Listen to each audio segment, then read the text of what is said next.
어, 한 번 더 우리 옆에 분들과 이렇게 한번 인사 나눴으면 좋겠습니다. 거침없이 사랑합시다. 이렇게 한번 인사 나눠줍니다. 네, 오늘 나누는 말씀을 여러분들이 다 잊어버려도 거침없이 사랑하자는 말씀만 남으면 됩니다. 근데 말씀의 내용이 좀 다가왔으면 좋겠고요. 특별히 고린도전서를 마무리하면서 이 고린도전서 전체에 흐르고 있는 바울의 이 어떤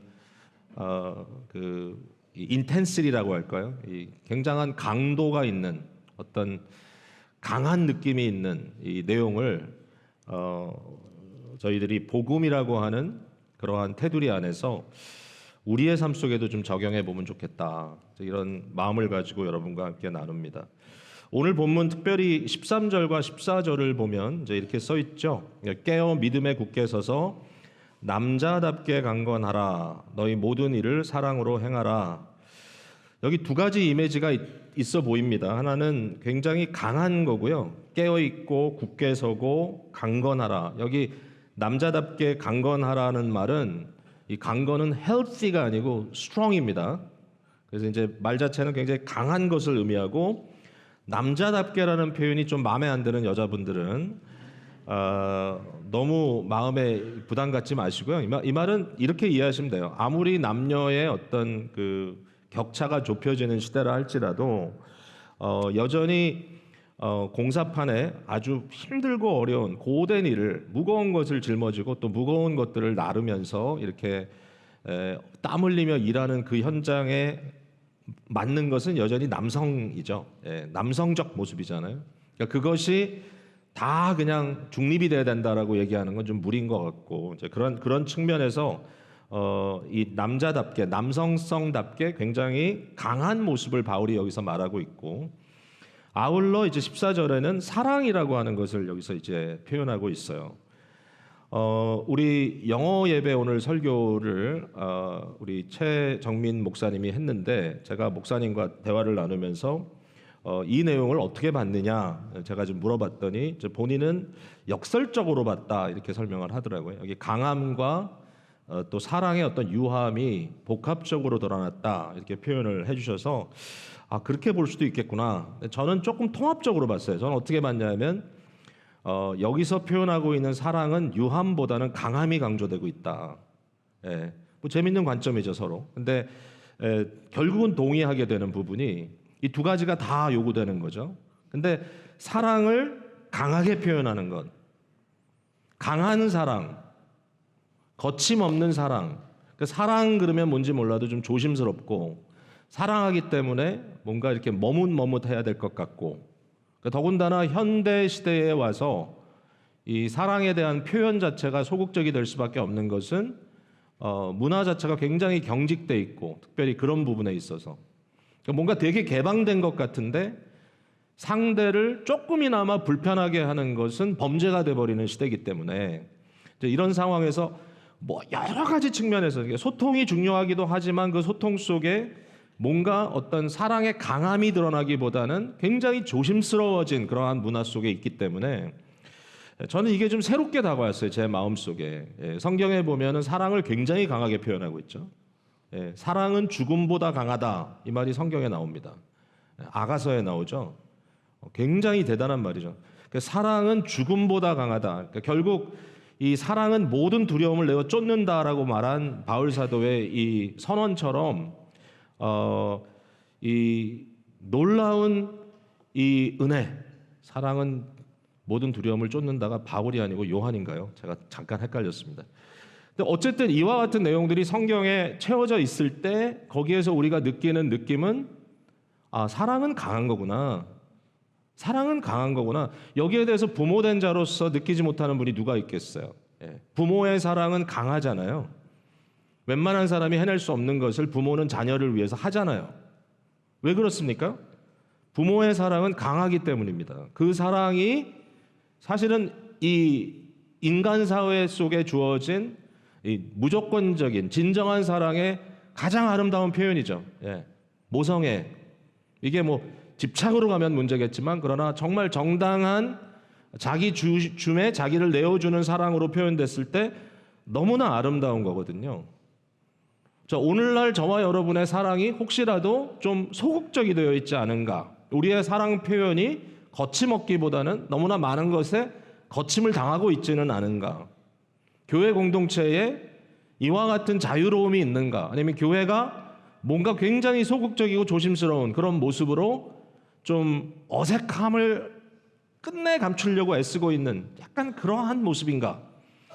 이제 이런 부분에 있어서 절대로 우리가 뭐 무례하다든지 함부로 한다든지 그런 것을 표하는 건 절대로 아닙니다만은 뭔가 신앙이라고 하는 것을 기초로 해서 우리가 사랑이란 그 경험을 이야기할 때 여기에는 어떤 거침없는 강함이라는 것이 분명히 있다라는 거죠.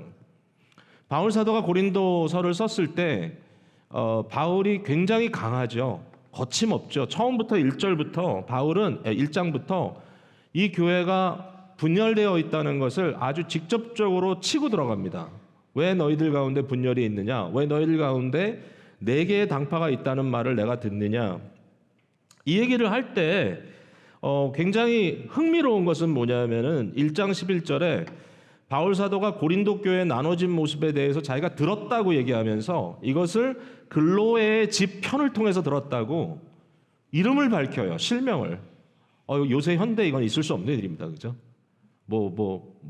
진술, 법정에서 진술을 한다면 모르겠지만 일반적으로 누가 얘기해서 내가 들었다 이렇게 얘기 잘 안 하죠. 그러나 바울은 뭔가 여기에 확고함, 또 진정함, 뭔가 내가 하는 말은 진리에 서 있는 것이다라고 하는 굉장히 강한 그러한 의지를 가지고 말씀을 하고 있어요. 바울은 저들에게 하나님의 원리 속에 두 가지의 중요한 원리가 있다고 가르치죠. 하나는 사랑의 원리고 또 하나는 질서의 원리다. 질서와 사랑, 사랑은 질서 안에 있어야 되고 질서는 사랑으로 이행돼야 되고 이 모든 것들이 가장 강렬한 부활이라고 하는 교리 속에 예수 그리스도의 부활을 담아낸 복음의 진리가 우리의 모든 삶과 우리의 생각을 지배해야 된다라고 바울은 말하고 있고 그러므로 절대로 낙심하지 말고 너희 수고가 주 안에서 헛되지 않은 줄을 알고 견고하고 흔들리지 말고 더욱 주의 일을 힘써라 이렇게 얘기를 하는 거예요. 담대히 사랑해라. 담대히 사랑해라. 자, 오늘 본문 속에 바울이 성도들에게 있어서 사랑을 담대하게 거침없이 행하는 세 가지의 요소를 설명하고 있다고 저는 봤어요. 물론 이제 바울이 부탁하는 거기도 하지만 그러나 이것은 단순히 부탁이 아니라 성도의 삶의 원리다. 이러한 거침없는 사랑의 원리가 우리 속에 자리 잡을 때, 교회 속에 자리 잡을 때 교회는 건강한 문화를 가지고 역동적인 공동체를 이루어 나갈 수 있다. 이게 뭐 교회뿐이겠어요? 그리스도 예수를 주로 모신 가정과 우리의 모든 관계 속에 이와 같은 역동적인 거침없는 사랑이 역사할 때 우리는 굉장한 소망을 볼 수 있을 거다라는 생각을 하게 되는 것입니다. 자, 세 가지의 요소를 저는 이렇게 봤어요. 적극적인 사랑의 표현을 첫 번째는 연보라는 개념이고요. 연보. 두 번째는 환대. 익숙하죠? 제가 몇 번 말씀드린 것 같아요. 세 번째는 지지라는 표현을 써봤습니다. 사람에 대한 지지 또는 응원. 무슨 단어가 제일 적절할지 모르겠지만 내용은 그런 겁니다. 제가 말씀을 좀 풀어보도록 할게요. 자, 첫 번째 연보에 대한 것 16장 1절에 나오죠. 성도를 위하는 연보에 관하여. 여러분 연보라는 단어는 요즘 많이 안 쓰죠. 요즘은 뭐 일반적으로 교회 안에서는 연보 드린다 안 하고 보통 헌금 드린다 이렇게 얘기를 하는데 헌금은 뭐 물질을 바친다 드린다 이런 뜻이잖아요. 근데 연보라는 말은 좀 의미가 특별해요. 영어 성경에도 그냥 이 의미를 컬렉션 이렇게 그냥 썼어요. 그러니까 좀 저는 그것보단 연보가 좋은 것 같아요. 연보라는 말의 의미는 뭐냐면 이런 거예요. 이게 이제 중국 이 한자를 기초로 하는 이제 우리 단어인데 연보의 연자는 덜 연자고요. 보자는 도울 보자예요. 제가 한자를 논하면 조금 여러분 가소롭게 생각할 수 있지만 저도 노력하는 거예요. 저는 한문을 중학교 1학년 잠깐 배우다가 이미 왔어요. 근데도 천자를 떼려고 애를 썼는데 쉽지 않더라고요. 나중에 한문을 그래도 좀 알아야 되지 이게 그래야. 예전에는 성경도 이 관조 한문 섞여 있는 성경이 많아가지고 그런 기억도 좀 납니다. 근데 어쨌든 이 연보라는 말에 이 연자는 덜 연자고 보자는 도울 보자인데 이 덜 연이란 말은 뭐냐면 덜어낸다는 뜻입니다. 덜어낸다. 그 다음에 보는 돕는 거니까 결국 뭐죠? 내 것을 덜어내서 상대를 돕는다 이런 뜻이에요. 그게 연보예요. 연보. 그러니까 연보에는 그런 굉장히 중요한 의미가 담겨져 있어요. 그러니까 이것은 우리가 예배 중에 우리가 헌금이라고 하는 어떤 그 어퍼링이라는 절차를 통해서 우리의 모든 소유가 주의 것임을 인정합니다. 모든 것이 주로부터 왔으니 그 모든 것을 주께 돌려드리는 표시로 주님 앞에 드립니다라고 하는 그런 의미에서의 예배의 헌금과는 좀 개념이 다르죠. 이것은 삶 속에서 또 심지어는 구제 헌금이라고 할 수도 있겠지만 자기의 것을 덜어내고 그 덜어낸 만큼 상대를 도와주는 그러한 일이라는 거예요. 이거는 굉장히 중요한 성도의 문화고 자세라고 말할 수 있고 이것은 정말 적극적인 사랑의 표현이라고 말할 수 있겠죠. 가난한 시절에 성미를 덜어냈던 그런 생각을 해보시면 그런 기억이 있으시면 아마 도움이 될 겁니다. 저는 어린 시절에 교회에 성미를 가져다 이렇게 드리는 그런 모습을 봤던 기억이 있는데 성미는 다른 게 아니죠. 가정 안에서 그 귀한 쌀, 가족이 함께 먹는 쌀의 일부를 한 줌을 이렇게 덜어내가지고 그걸 이렇게 모아놨다가 이제 주일에 이제 사역자들을 위해서 드리는 이제 그런 행위잖아요. 그러니까 거기에 이제 의미는 덜어내서 돕는다라는 의미가 굉장히 강한 것 아니겠어요? 여기에 대해서 바울 사도가 아주 명쾌하게 how to를 설명해 줍니다. 이렇게 해라. 여기 보니까 매주 첫날에 그랬습니다. 매주 첫날은 주일이죠, 주일. 그러니까 매주 첫날에 성도들이 함께 모일 때 이 일을 해라. 너희 각 사람이 수입에 따라 그랬습니다. 수입에 따라. 이 덜어내는 원리는 어떤 원리인가 하면 우리가 사람을 돕고 산다, 돕고 산다는 말 속에 그 의미는 무작정 돕는다기보다는 이런 의미가 담겨져 있어요. 가난한 자나 부유한 자나 동등하게, 동일하게 부담을 느끼는 만큼 섬기라는 겁니다. 그러니까 적게 있으면 적게, 많이 있으면 많이 있기 때문에 더 쉽고 적게 있기 때문에 더 어려운 게 아니라 어떤 사람이라 할지라도 같은 양의 부담을 안을 수 있도록 해라. 이게 바울의 방법이에요. 서로 보완하는 겁니다. 그죠?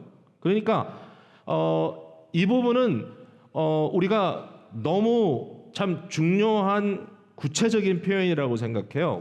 우리가 우리의 재정 생활에 대해서 고민할 때 그것을 뭐 100불, 200불 이렇게 따지기보다 우리의 수입의 몇 프로씩 따지는 것도 굉장히 의미가 있다는 거죠. 이런 면에서 내가 나의 주어진 수입에서 3%를 이웃을 위해 또는 어떤 좋은 선한 사업을 위해서 흘러내보내야 되겠다라는 마음을 갖고 있는 것. 그러면 그것은 적은 자나 많은 자나 상관할 것 없이 같은 부담을 안게 된다는 거죠. 뭐 이렇게 표현하는 것이 아니다라고 또 나름대로 주장을 할 수도 있을 것 같긴 해요. 왜냐하면 또 심리적인 상황은 다를 수 있으니까. 그러나 적어도 숫자적인 측면에서는 이 말이 틀리진 않은 것 같아요. 그 다음에 여기 보니까 매주 첫날에 모아두어서 그랬어요. 모아두어서 각자의 수입에 따라 모아두어서 내가 갈 때 연보를 하지 않게 하라 이겁니다. 바울 사도가 이제 자기가 갈 것을 예고하고 있고 고린도 교회에 가서 이 연보되어진 것을 가지고 신실한 자들과 함께 자기도 함께 갈 수 있다 이렇게 얘기를 하면서 예루살렘에 구제를 위해서 가겠다라고 이제 바울이 얘기를 한 거잖아요. 근데 이것을 할 때 너희가 기다렸다가 내가 가서 너희들에게 뭔가 감동적인 어떤 스피치를 함으로써 너희가 마음에 큰 감동을 받아서 하는 그런 어떤 일시적인 것이 아니라 충동적인 헌금이 아니라 이것은 계획적이고 습관적으로 드려지는 그러한 연보가 되어야 된다라고 얘기합니다. 계획적이고 습관적인.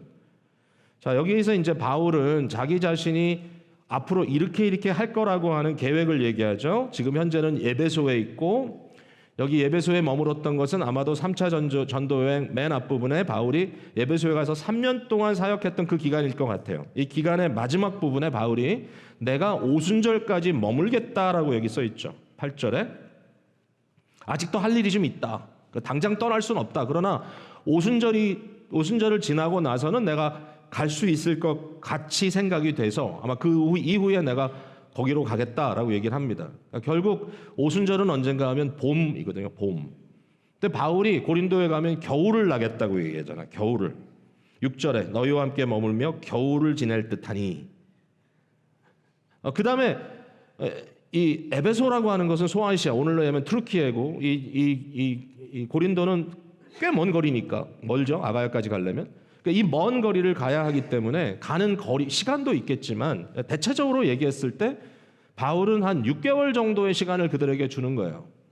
매주 모여서 정기적으로 이 일을 위해서 함께 기도하고 떼어내고 이것을 모아두어서 우리가 갔을 때 그때 충동적으로 이 일을 하지 않도록 해라. 고린도 후서에 여기에 대해서 좀 커멘터리가 있어요. 바울이 얘기하기를 연보를 미리 준비하게 하도록 권면하는 것이 필요한 줄 생각하였노니 이렇게 준비하여야 참 연보답고 억지가 아니니라 그랬어요. 근데 재밌는 거는 고린도 교회가 안 했어요. 따라하지 않았어. 바울이 이것 때문에 굉장히 심적으로 상처를 받죠. 그 얘기가 이제 고린도 후서에 쭉 나오는데 바울은 너무 분명합니다. 이렇게 하는 것은 돈을 원하기 때문이 아니다. 이것은 너희의 삶 속에 적극적인 아주 거침없는 사랑의 문화가 자리 잡기를 원하는 것이고 그 문화 속에 너희는 계획적으로 습관적으로 일정한 분량을 떼어 자유롭게 나누는 삶을 실천하는 것이 성도에게 있어서 중요하다. 이것이 너희에게 너무 중요하다. 각자 마음에 정한 대로 할 것이요 인색함으로나 억지로 하지 말라. 하나님께서는 즐겨내는 자를 사랑하신다. 뭐 하나님이 받으시겠다는 건 아니죠. 하나님 무슨 얘기예요? 하나님은 기쁘게 헌신하는 것을 기쁘게 보신다. 우리가 기쁨으로 나눌 때 하나님은 기뻐하신다. 이렇게 얘기를 하면서 이 부분에 대해서 굉장히 강조하고 있습니다. 3절에 보니까 내가 이를 때 너희가 인정한 사람에게 편지를 주어 너희의 은혜를 예루살렘으로 가지고 가게 하리라 그랬어요. 너희의 은혜를 그랬어요. 이 연보를 너희의 선물이라고 부르고 있죠. 은혜. 근데 은혜의 개념은 유통의 개념입니다. 그러니까 저들이 거저 받은 것을 거저 나누는. 물론 자신들의 노동과 수고를 통해서 얻었지만 우리 성도는 항상 어떻게 생각합니까? 이 모든 것도 하나님께서 조건을 맞춰주시고 나에게 허락하셨기 때문에 가능하다라고 얘기하죠. 내가 건강이 없었다면, 내게 시간이 주어지지 않았다면, 내가 이렇게 일할 수 있는 일터가 없었다면, 나에게 이런 생산적인 삶을 살 수 있는 은사가 없었다면 이 모든 것들이 사실 하나님께서 주신 선물의 연속이기 때문에 내게 주어진 물질은 선물이라고 생각하죠. 그러니까 이 선물을 선물로 나누라. 이 너희의 은혜, 너희의 선물, 그리고 너희가 이것을 나눌 때에 그냥 돈만 보내지 마라. 여기 보니까 너희가 인정한 사람에게 편지를 주어 가져가게 하라. 무슨 얘기입니까? 물질보다 그 물질의 의미를, 너희가 왜 이걸 보내는지 너희의 마음을 담아서 해라. 예. 여러분, 각자의 삶에서 이와 같은 삶의 열매를 만들어낼 수 있는 것은 소극적인 마음을 갖고는 불가능하다고 생각합니다. 어떤 중요한 일이 있을 때, 어떤 귀한 일이 우리 앞에 있을 때 정말 우리가 패시브하게 너무나 소극적으로 아주 수동적으로 능동적이지 못하게 그런 것들을 멀리서 그냥 바라볼 때가 있잖아요. 근데 그 일이 내 일로 생각하고 거기에 대해서 내가 마음이 움직이고 여기에 대해서 적극적으로 내가 참여하는 이러한 것은 굉장히 능동적이고 굉장히 거침없는 행위라는 거죠. 근데 그것이 여러분들에게 우리에게 버릇이 되도록 하라는 거예요. 버릇이 되도록 하라. Let this be your pattern of life. 너희 안에 이 마음, 이러한 패턴을 가지라는 거죠. 예, 세상을 본받지 말고 오직 마음을 새롭게 함으로 어떻게 하라고요? 이 세상의 패턴대로가 아니라 바로 거침없는 그리스도의 사랑의 패턴대로 덜어내라. 예수 그리스도가 지금 재밌게도 우리가 빌립보서를 복합적으로 보고 있잖아요. 수요일마다 어떻게 했죠? 자기의 영광을 드러내고 자기를 비우심으로, 이 비웠다는 거죠. 키노시스라는 중요한 단어죠. 나를 비우고 그리스도가 자신을 비우고 이 세상에 내려왔다. 비워냄으로써 그 비워냄을 통해서 결국 주님께서 누리셨던 그 영광을 모든 주의 자녀들이 함께 누릴 수 있는 바로 그런 단계로 갈 수 있도록 우리 주님이 그렇게 하셨다. 이것이 성도들의 모습이고 이것이 성도들의 버릇이 돼야 되고 성도들의 문화가 돼야 된다라고 강조해 주시는 거다라고 생각합니다. 왜 하필이면 예루살렘을 도와야 되느냐라는 것에 대해서 몇 가지 중요한 의미가 있어요. 하나는 예루살렘 성도들에게 기근이라고 하는 어려움이 닥쳤다라는 말씀도 사도행전 한 부분에 나오고 있고, 또 다른 것은 예루살렘의 성도들은 유대 공동체 속에서 저들이 그리스도를 따르는 제자가 됐기 때문에 결국 가족들과 격리되고 가장 가까운 사람들과 멀어질 수밖에 없는, 불이익을 당할 수밖에 없는 상황입니다. 오늘날 이슬람 사회 속에서 한 이슬람의 교도가 그것을 버리고 그리스도의 제자가 된다 그러면 그 사회로부터 격리되고 사회로부터 왕따당하고 결국은 경제생활, 사회생활, 교육을 받는 것 하나에서 10까지 모든 게 다 끊어지는 그런 어려움을 겪는단 말이죠. 그런 일이 있을 수 있었겠다. 특별히 이방에 굉장히 다원화되어 있는 사회 속에서 예수를 믿는 사람들이 아닌 이처럼 유대 사회 속에서 결국 예수 그리스도의 제자로 살아가는 것을 엄청난 핍박 속에 겪어내야 되는 이러한 자들을 돕는 것을 말하고 있고, 뿐만 아니라 바울 사도는 이방인들이 복음을 받은 것에 대해서 일종의 담례라고 할까요? 그 복음의 근원이 되었던 이 예루살렘 교회, 유대 교회를 향하여 도움을 주는 것이 굉장히 성경적이다라고 바울은 생각했고, 실제로 이사야 66장에 나와 있는 이 종말의 모습, 종말적 어떤 성취, 우리 주님께서 문나라와 언어가 다른 민족들을 모아 오시고 그들에게 그의 영광을 보여주시는데 그들이 자기의 예물을 가지고 예루살렘으로 들어오겠다라고 하는 이 굉장히 종말적인 이 예언에 대해서 바울 사도는 아주 마음을 쓰고 있었던 겁니다. 내가 그 일에 동참하고 있다. 바울이 참 이거 보면은 그에게 주어진 어떤 그 사역의 동기라는 것은 정말 초월적이었어요. 그러니까 성경 말씀에 나와 있는 예언이 자기에 대한 것이다라고 얘기하면서 거기에 생명을 들인 겁니다. 우리도 마찬가지예요, 사실은. 우리에게 주신 모든 것들이 말씀이 남의 것이 아니라 우리를 위하여 주신 거기 때문에 하나님의 말씀이 우리에게 이런 것들로 격려할 때 우리는 남의 일로 생각하지 말고 사명감을 가져야 되는 것이죠. 십자가를 지고 자기를 부인하고 나를 따르라는 주님의 말씀이 남의 말이 아니라 나에게 주신 말씀이다. 그러므로 나는 이것을 마음속으로 품고 수용해야 된다. 이 생각을 안 할 수가 없다라는 거죠. 자, 연보에 대한 말씀을 이렇게 설명해 드렸어요. 그러니까 연보가 단순히 오늘날 말하는 헌금하는 얘기가 아니라 연보는 우리의 삶의 자세고 삶의 실천이고, 이 방법을 어떤 식으로 여러분들이 실천하든지, 제가 일일이 여러분들이 이미 하고 있는 것들을 예로 든다면 좀 뭐라 할까요? 그게 불편할 수도 있으니까 제가 말씀은 못 하겠는데, 제가 굉장히 감사하고 기뻐하는 부분들이 많아요. 우리 성도님들이 이미 이런 부분에서 뭔가 자기의 삶의 영역 안에서 이 일을 실천하고 있다. 얼마나 귀한 일입니까? 그런 것들이 교회 전반적인 어떤 문화로 나타날 때 이 거침없는 사랑의 중요한 한 요소가 된다라는 것이죠. 자, 두 번째는 환대인데요. 이 환대를 성경에 나오는 환대의 중요한 의미는 나그네를 대접하는 거예요. 나그네를 접대하고 대접하는 겁니다. 이 말은 나와 상관없는 사람 같지만 나의 어떤 일부로서 내가 어쩔 수 없는 그러한 책임감 때문에 거두어야 되는 그런 것이 아니라 내 자신을 스트레치함으로써 상대를 용납하고 받아들이는 행위를 의미하죠. 환대, 나그네를 대접한다. 이런 의미죠. 바울이 오늘 본문 속에 이제 자기 자신을 환대해 달라고 하는 부탁을 하는 거예요. 거침없는 부탁이죠. 근데 이것이 교회 문화라는 거예요. 당시에.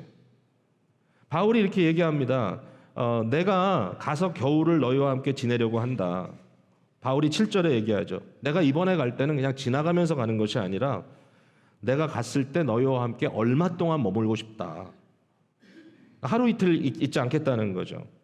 자, 그러면 어떻게 해달라는 겁니까? 여기 6절에 보니까 혹 너희와 함께 머물며 겨울을 지낼 듯하니 이는 너희가 나를 내가 갈 곳으로 보내어 주게 하려 함이라. 여기 두 가지 요소가 있어요. 하나는 뭐냐면 바로 우리가 너희를 방문했을 때 나와 내 일행이 함께 거할 수 있는 장소를 마련해 주라라는 부탁입니다. 이것이 교회에 주어진 아주 일반적인 것임을 바울 사도는 굉장히 강조해서 말하죠. 교회의 리더로 세움받는 사람들의 퀄리피케이션은 나그네를 대접하는 겁니다. 자기 자신을 셀피시하게 보호하는 것이 아니라 자기의 것을 열어서 상대를 받아들이고 그들을 섬겨주는 일, 이것이 굉장히 일반적인 초대교회의 문화였다는 것이죠. 이제 이러한 문화가 실천되도록 바울이 아주 구체적으로 여기에서 자기 자신을 던지면서 이렇게 얘기를 합니다. 나를 받아달라. 내가 너희와 함께 머물게 해달라. 실제적으로 이 일이 이루어졌나요? 바울 사도가 고린도전서를 에베소에서 썼고요. 결국 고린도에 갔습니다. 3개월 겨울에 머물면서 그때 거기에서 쓴 서신이 로마서입니다. 이게 약간 맞물려 있어요. 그래서 바울이 고린도에서 로마서를 쓰면서 로마서 16장에 뭐라고 썼냐면은 거기에 가이오라는 사람이 나와 그 성도들을 돌봐주고 있다 이렇게 썼어요. 그러니까 지금 로마에 편지를 썼을 때 바울이 고린도에 있는데 그 고린도 여기서 부탁한 것처럼 내가 겨울을 낫겠다 거기서 이 기간 동안에 가이오라는 사람이 바울과 일행을 품고 있었다는 것을 저희들이 볼 수가 있습니다. 자, 그뿐만이 아니라 바울이 부탁하는 것은 단순히 내가 머물 수 있게 해달라가 아니라 내가 떠날 때 나를 보내달라는 거죠. 이게 무슨 얘기예요? 보내달라는 게 때가 되면 가면 되지 뭐 보내는 게 뭐가 필요해? 이럴 수 있지만 아니죠. 여비를 달라는 거예요. 이게 끝이 안 나네. 갑자기 여러분 굉장히 당혹한 얼굴인데 이게 너무 당연한 거예요. 그 당시에 바울 같은 경우에 어떻게 엄청난 여행비를 들고 다니겠어요? 이게 한두 군데가 아닌데. 로마서에서도 그 얘기가 나오죠. 16장에 내가 너한테 갈 거다. 내가 거기서 가면 너희가 나를 저 스페인까지 보내달라. 보내달라는 말은 뭐예요? 나를 파송해달라. 나에게 여비를 허락해달라. 내가 그 일을 할 수 있게 해달라. 이렇게 바울이 굉장히 담대하게 이런 문제를 끌어내서 이야기하는 것을 보았을 때 우리는 이런 바울의 마음이 상당히 상처를 받았다는 것을 우리는 고린도 후서에 가서 볼 수 있어요. 바울이 갔단 말이에요. 결국 3개월 동안 머물면서 그들과 함께 있었는데 중요한 건 뭐죠? 그렇게 부탁했던 연보를 하나도 모아놓지 않았어요. 저들이. 바울이 여기에 대해서 되게 좀 실망하죠. 왜냐하면 그토록 가난하고 어려운 마게도니아 사람들은 힘에 지나도록 했는데 고린도 사는 너희들은 왜 이러냐? 여러분, 바울은 결국 물질 문제에 대해서 고린도 교회에 굉장히 예민한 관계가 됐습니다. 바울이 백업 안 하죠. 왜냐하면 이것은 성도의 도라고 생각했기 때문에, 이건 진리라고 생각했기 때문에. 그럼에도 불구하고 고린도 교회를 향해서는 좀 쓴소리를 합니다. 고린도 지역은요, 그 당시에 비교적 경제 활동이나 무역이 활발했던 곳이에요. 다시 말해서 여기 바울이 언급하고 있는 갈라디아 교회, 아시아 교회나 또는 마게도니아 교회나 이런 교회보다도 아가야에 있는 고린도 교회는 훨씬 더 부유한 사람들이 함께 있었던 지역이라는 겁니다. 오늘로 얘기하면 도심에 있는 빈민가의 교회가 아니라 서버브에 있는 부유한 지역에 있는 교회라는 거예요. 근데 이 사람들이 더 예민해요, 돈에 대해서. 부자들이 돈에 대해서 더 예민한가요?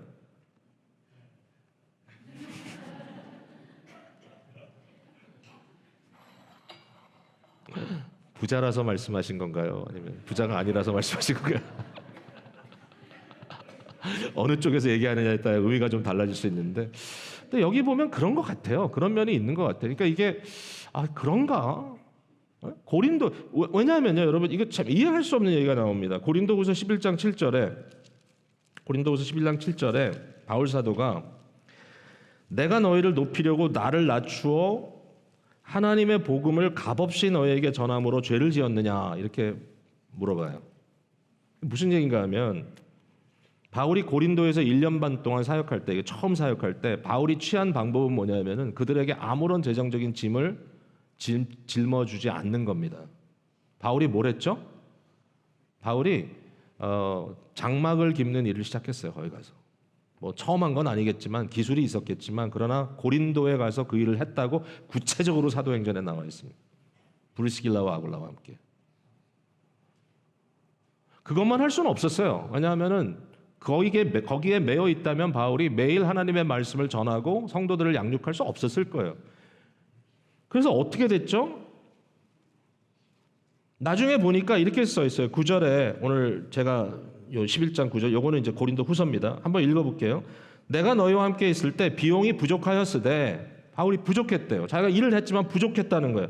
그럼에도 불구하고 아무에게도 누를 끼치지 아니하였으면, 아무라는 말은 고린도 교회 성도들을 얘기하는 거예요. 내가 너희들에게는 누를 끼치지 않았다. 내가 너희들에게는 아무런 요구를 하지 않았다. 왜냐하면 여기 보니까 마게도니아에서 온 형제들이 나의 부족한 것을 보충하였음이라. 내가 모든 일에 너희에게 폐를 끼치지 않기 위하여 스스로 조심하였고 또 조심하리라. 내가 너희들 가운데 아무런 재정적인 요구가 없이 나의 생활에 대한 도움을 요청하지 않고 사역할 수 있었던 이유는 마게도니아 교회가 나를 도왔기 때문이다. 내가 정말 조심스러웠다, 너희와 있을 때. 그러면서 앞부분에 뭐라고 써있죠? 8절에 내가 너희를 섬기기 위하여 다른 여러 교회에서 비용을, 후원을 받은 것은 탈취한 것이다 그랬어요. 이게 무슨 얘기입니까? 생각을 해보니까 가난한 교회 성도들의 헌금을 받아다가 부자 교회에다가 사역하기 위해서 쓴 것은 이건 탈취가 아니냐라고 바울이 얘기한 거예요. 나중에 오죽하면 이런 얘기를 했겠어요. 여러분, 우리가 왜 환대합니까? 환대하는 이유는 그리스도가 우리를 환대했기 때문입니다. 우리는 웰컴을 받은 자들이고 그리스도께서 우리에게 쏟아부어 주셨기 때문에 그 환대를 받은 우리에게 로마서 15장 7절 그리스도께서 우리를 받아 하나님께 영광을 돌리신과 같이 너희도 서로 받으라. 이 받으라는 말은 웰컴이죠. 웰컴, 하스피탈리티입니다. 그리스도가 우리를 웰컴해 주신 것처럼, 그리스도가 우리를 환대해 주신 것처럼 너희도 서로 환대하는 것이, 이것이 크리스찬의 문화다. 이것이 그리스도의 길이다. 이것이 십자가를 지는 길이다. 고린도 교회를 향하여서 바울이 이처럼 조심했다라는 얘기를 하면서 안타까움을 표현하고 있습니다. 그러나 오늘 본문에는 바울이 고린도 교회를 향하여 다시 가기 전에 한 번 더 그들을 향해서 마음을 열고 너희의 후한 사랑을 기대해 보겠다. 너희의 거침없는 사랑을 실천해 봐라. 라고 말씀을 하는 겁니다.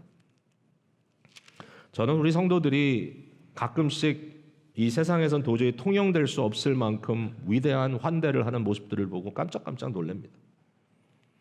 살아오는 과정 속에 그런 일을 경험한 적이 있습니다. 저도 사람들에게 환대를 받았고 또 환대를 베풀어야 할 때도 있었습니다.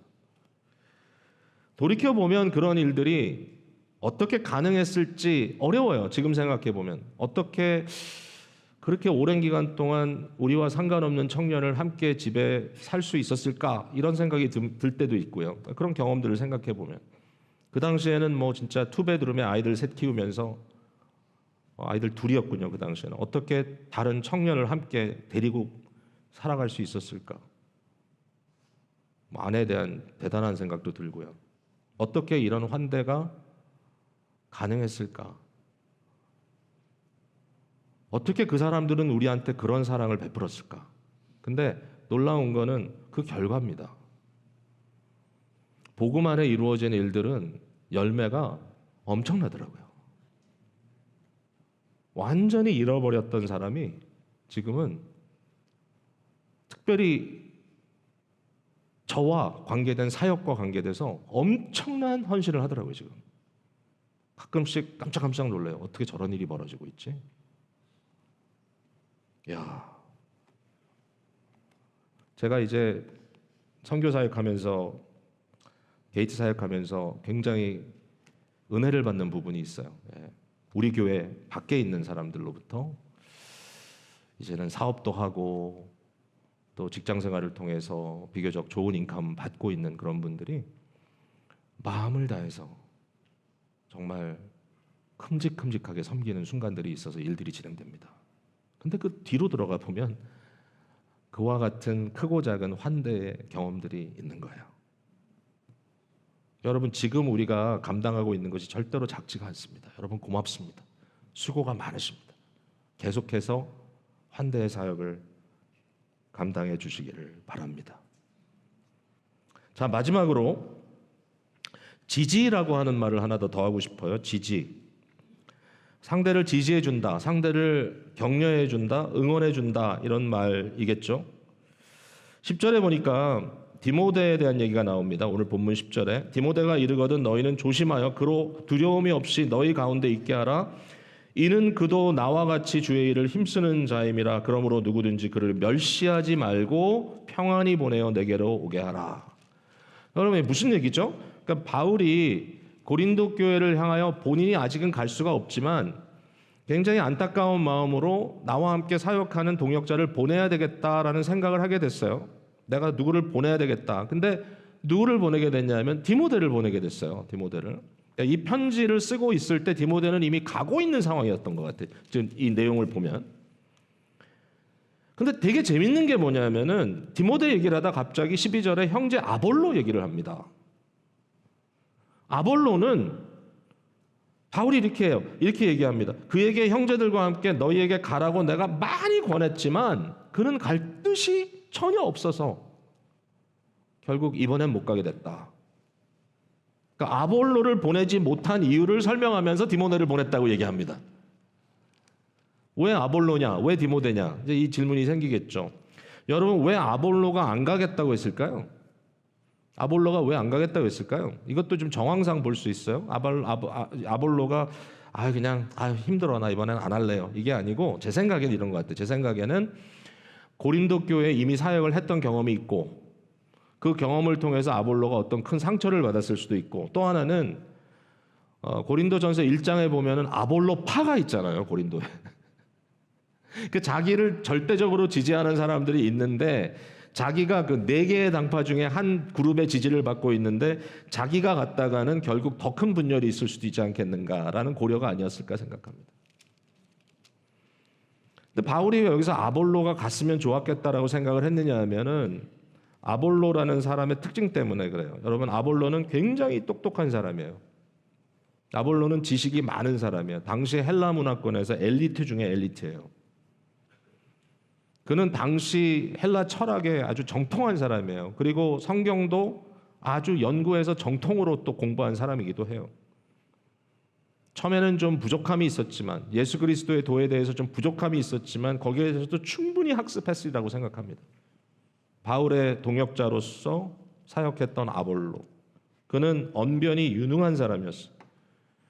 헬라 학습에 너무나 중요한 이 수사학, 레토릭이라는데 아마 능통한 사람이었을 거예요. 아볼로는 굉장히 다이나믹한 스피킹 할 수 있는 이 강사였단 말이죠. 이 설교자였다는 것이죠. 그는 대적들과 맞서서 이 논쟁을 할 때 절대로 지지 않아, 절대로 밀리지 않는 그런 논리와 언변을 가지고 상대를 압제했던 사람이에요. 제압했던 사람이에요. 이런 능력을 지니고 있는 아볼로. 여러분 아볼로를 보냈다면 이 복잡한 상황 속에서 물론 무리가 되는 부분도 있었을 수 있겠지만 뭔가 대단한 효과를 기대해 볼 수도 있지 않겠는가. 정말 베스트를 보내겠다는 그런 마음이 있지 않았겠나. 근데 아볼로는 못 가게 됐어요. 그래서 디모데가 간 거예요. 디모데는 어떤 사람입니까? 디모데는 좀 유순하고 숙기가 좀 부족하고 수줍음을 많이 타고 내성적인 사람이었습니다. 디모데에 대해서 바울은 이렇게 얘기하죠. 이는 그도 나와 같이 주의 일을 힘쓰는 자다. 그러니까 분명히 바울 사도의 마음을 이해하고 교회가 어떤 것인지를 이해하는 데 있어서는 누구에게도 뒤지지 않는 사람이었음에도 불구하고 그의 기질 자체가 유순하고 아마도 그의 설교를 듣고 많은 사람들이 한순간에 감화를 받지 못했을 수도 있어요. 그래서 바울이 그들에게 얘기합니다. 너희는 그를 조심히 대하라 그럽니다. 조심히. 그를 두려움이 없이 너희 가운데 있게 해라. 너희가 그를 압도해서 그가 도리어 너희 때문에 너희의 말, 너희의 모습으로 인하여 굳어지지 않도록 그가 마음이 상하지 않도록 심지어는 11절에 누구든지 그를 멸시하지 마라. 여러분 이게 그냥 남의 얘기 같습니까? 아니요. 저희는요. 예를 들어서 이런 거예요. 어떤 분이 교회 무슨 사역을 이제 우리 집회를 하는데 강사로 오셨어요. 오늘 특별 강사 오셨습니다. 뭐 금요 집회나 뭐 강사가 왔는데 목사님 앞에서 이렇게 하는데 중얼중얼 하면서 이렇게 뭐 강의하듯이 설교를 하는데 내용은 좋은 것 같은데 이게 도대체 뭔지 모르겠어요. 다 줘라 그냥 사람들에게 좀 듣지도 않고 반면에 어떤 분은 왔는데 아주 그냥 막 다들 배꼽 잡고 웃고 막 뒤집어졌어 다 사람들이. 은혜 받았다 할렐루야. 그 다음에 둘 중에 한 사람을 보내야 되는데 좀 특별한 일이 있어서 사람을 내가 보내야 되는데 후자가 아니고 전자를 보냈다 그러면 사람들이 어떻게 생각해서 그 사람 또 와? 아닌데 지루한데 그분 정말 견디기 힘든데.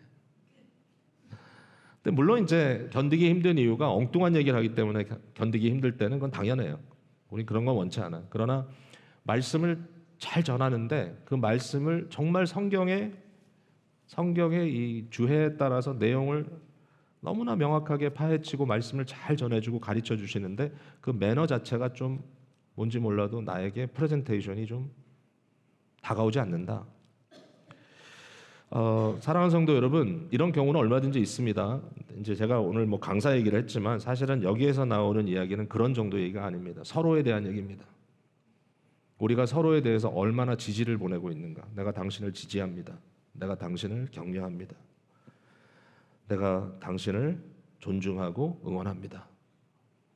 교회 안에 지지해 줘야 될 사람이 참 많잖아요.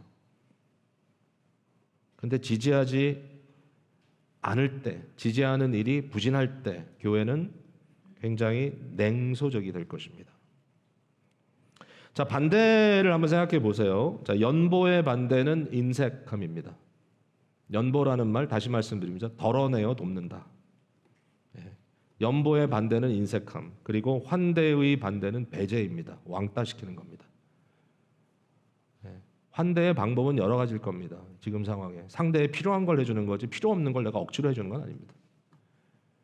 근데 배제하고 왕따시키고 저 사람은 격리시키고 나는 상관없어 라고 얘기하는 것이 아니라 환대하는 것. 그 다음에 지지한다의 반대말은 거절한다 또는 깎아내린다, 뭐 이런 정도의 의미가 되겠죠. 저와 여러분의 문화, 우리 교회의 기독교적 공동체 문화, 우리 교회의 복음적 문화, 그렇게 표현할 수 있는 우리의 삶의 방식이 과연 연보적, 환대적, 지지적 모습인지, 아니면 인색 또는 배제 아니면 거절의 모습으로 되어 있는지, 여기에 대해서는 우리가 오늘 말씀에 비추어 보아 많은 고민을 해야 될 것 같습니다. 저는 불확실성의 시대에 우리가 살고 있다는 것에 대해서 많이 고민이 됩니다. 너무 불확실하다 보니까 이 시대 자체가 결국은 진리라는 것이 흔들리고 그 오름 위에 우리가 서 있고 그 오름에 대한 것을 기준으로 해서 우리의 삶을 만들어가는 것에 익숙하지 않기 때문에 뭔가 모든 사람들이 자기의 어떤 의견대로, 느낌대로, 생각대로 살아가는 것, 또 그것을 당연히 그대로 방치하고 또 허락해야 되는 것, 그렇지 않으면 무례한 것, 이러한 형태의 생각을 갖고 살아가는 이 시대가 좀 아쉽습니다. 혹시라도 우리 모두가 자기 자신을 방어하는데 너무 익숙해져서 거침없이 사랑하는 일에는 아주 소극적이고 또는 서투른 사람이 되진 않았는가. 성격의 문제가 아니라 이것은 신앙의 문제로 접근할 때, 물론 어떤 사람은 좀 더 자유롭게 별로 어려움 없이 할 수도 있겠지만, 근데 사실은 신앙의 깊이 문제로 들어갔을 땐 그럴 수가 없죠. 왜냐하면 이것은 궁극적으로 죄의 문제와 연결되어 있기 때문에 우리 모두가 다 하나님의 말씀 앞에 서서 진정한 거침없는 사랑을 실천해 나갈 수 있는 저희가 될 수 있다면 감사할 것 같습니다. 거침없는 사랑을 받았기에 거침없는 사랑을 추구하는 우리 귀한 성도님들 다 되시기를 바랍니다.